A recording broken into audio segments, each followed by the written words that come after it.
अस्सलाम वालेकुम प्यारे दोस्तों। इस वीडियो में मैं आपके साथ शेयर करूंगा कि मैंने 22 सालों में ज़िंदगी से क्या सीखा है। और क्योंकि ये चैनल ऑलमोस्ट डेड हो चुका है और this is a kind of a life update video. तो इसी तनाजुर में ज़िंदगी से जो सबसे पहला सबक मैंने सीखा है वो ये है कि माज़रत ख़्वाह, वो ये है कि ज़िंदगी में चीज़ें वैसे नहीं होती जैसे आप चाह रहे होते हैं। जिसकी एक मिसाल ये है कि जब मैंने ये चैनल बनाया था तो मैंने सोचा था कि मैं इस पर बहुत सारी वीडियोस डालूँगा और मेरे मिलियंस में सब्सक्राइबर्स होंगे and I will make millions of dollars and stuff. पर ज़िंदगी में वैसे नहीं होता जैसे आप चाहते हैं। ये ज़िंदगी का एक बहुत बड़ा सफ़र है। उसके अलावा मेरा ख्याल है जब आप इस ज़िंदगी के इस हिस्से में आते हैं उम्र में, तो आपका जो फोकस होता है वो थोड़ा डाइवर्ज होने लग जाता है, कन्वर्ज होने लग जाता है। और आप सोचते हैं कि अब कुछ स्पेसिफिक चीज़ें हैं जिनको मुझे अटेंशन देने की ज़रूरत है, जिनमें आपकी ग़ालिबन हेल्थ होती है। ख़ास तौर पे इस उम्र में जो सबसे ज़्यादा इम्पॉर्टेंट चीज़ होती है वो पैसे और वेल्थ से रिलेटेड होता है। आप सोचते हो कि यार अब कुछ करना पड़ेगा, पैसे कमाने पड़ेंगे, क्योंकि पता चलता है कि अगर पैसे नहीं होंगे पास तो कुछ भी नहीं हो रहा होगा। तो ये बड़ा एक इम्पॉर्टेंट फैक्टर है। उसके अलावा हेल्थ बहुत एक इम्पॉर्टेंट चीज़ है जिसको अक्सर लोग नहीं इतनी इम्पोर्टेंस देते। और मुझे रिसेंटली बहुत सारे अहम लोगों ने इस चीज़ पे एडवाइस भी किया और मुझे लगता है कि अगर आप अपनी हेल्थ को खो दो तो अल्टीमेटली आप फ्रूट्स ऑफ योर लेबर भी इंजॉय नहीं कर सकते लेटर इन लाइफ। तो मैं ये सोच रहा हूँ कि I need to take my health little bit more seriously. और उसके अलावा आपके रिलेशनशिप्स बहुत ज़्यादा मैटर करते हैं। मेनली ये तीन चीज़ें ही होती हैं ज़िंदगी में, एक आपकी वेल्थ, हेल्थ और आपके रिलेशनशिप्स। और रिलेशनशिप्स में जो है वो सबसे पहले आपकी अपनी फैमिली आती है। और जब आप उम्र के इस हिस्से में होते हैं तो आपकी बहुत ज़्यादा क्या उन्हें कहेंगे, आपकी आराम में तसादुम आ जाता है अपने अपने ही कुनबे के लोगों के साथ। और आप बहुत ज़्यादा डिसएग्री कर रहे होते हैं लोगों से, क्योंकि जो आप देख पा रहे होते हैं और जो आपके विजन्स होते हैं और आप जो ड्रीम कर रहे होते हैं वो आपकी फैमिली शायद नहीं समझ पाती। और खैर ये ख़ुद में एक बड़ी गहरी गुफ्तगू है। अगर कोई मेरी उम्र का नौजवान लड़का देखेगा तो वो शायद समझ पाएगा कि मैं क्यों ये बात कर रहा हूँ।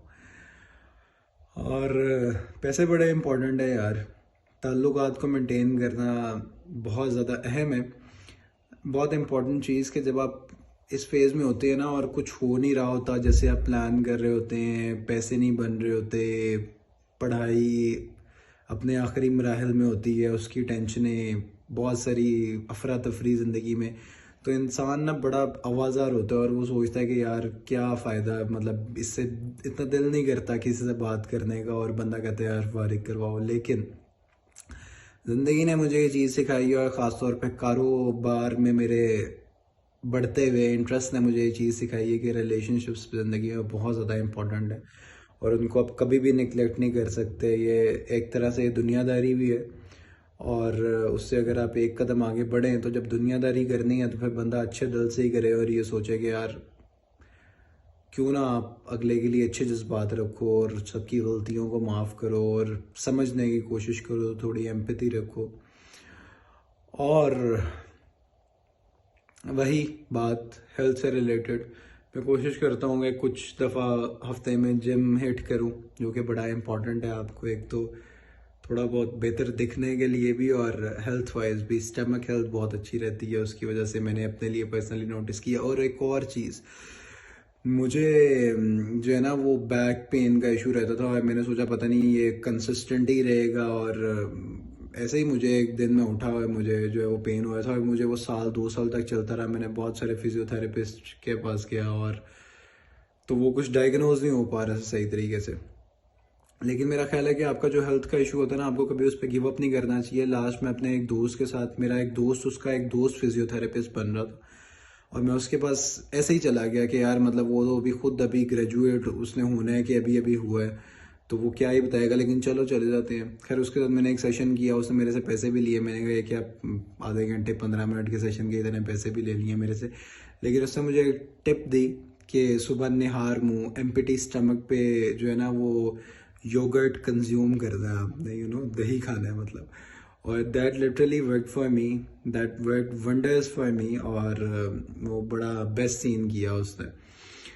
तो अपनी डाइट, अपनी थोड़ी बहुत कसरत और इस तरह की चीज़ों का आप भी ख्याल रखें आप मेरी एज में। और नींद स्पेशली बहुत ज़्यादा सोना नहीं, लेकिन वक्त पे सोना। और स्पेशली थोड़ा अगर रात को सोने का आपको टाइम मिल जाए, मैं ऑल दो खुद बहुत सफ़र करता हूँ क्योंकि इतना क्लटर है ज़िंदगी में, ये फलाना ढिमकाना, यूनिवर्सिटी, काम, जॉब, दिमाग ख़राब हुआ है। और अभी भी मेरी आंखों में शायद आप नींद देख सकते हो। खैर, और उसके अलावा इस साल में काफ़ी अच्छे खूबसूरत लोगों से मुलाकात हुई, जिसमें शायद हम जो है वो मुस्तकबिल पे चर्चा करें। शायद वो एक सबक हो, या हो सकता है ज़िंदगी का एक अच्छा मोड भी साबित हो सकता है। एनीवेज, अभी तक की यही अपडेट थी। अगर आपको रिलेटेबल लगा हो नौजवान लौंडो, तो आप जो है वो कमेंट करके बता देना मुझे। और ये एक तवील मुद्दत के बाद यूट्यूब चैनल पे आएगी वीडियो। और देखो अगली वीडियो कब आती है, और ये चलता रहेगा सिलसिला। तो होती है मुलाकात। टाटा, बाय बाय, सी या। Alright, beautiful people. So the last thing I quickly wanted to add in this video is that for the last few months, I am doing website development and digital marketing stuff. So if by any chance you want a cutting edge website for your business or a digital marketing campaign, you can reach out to me and I'll try to help you as much as I can. And yeah, we'll talk about it. See ya. Tata.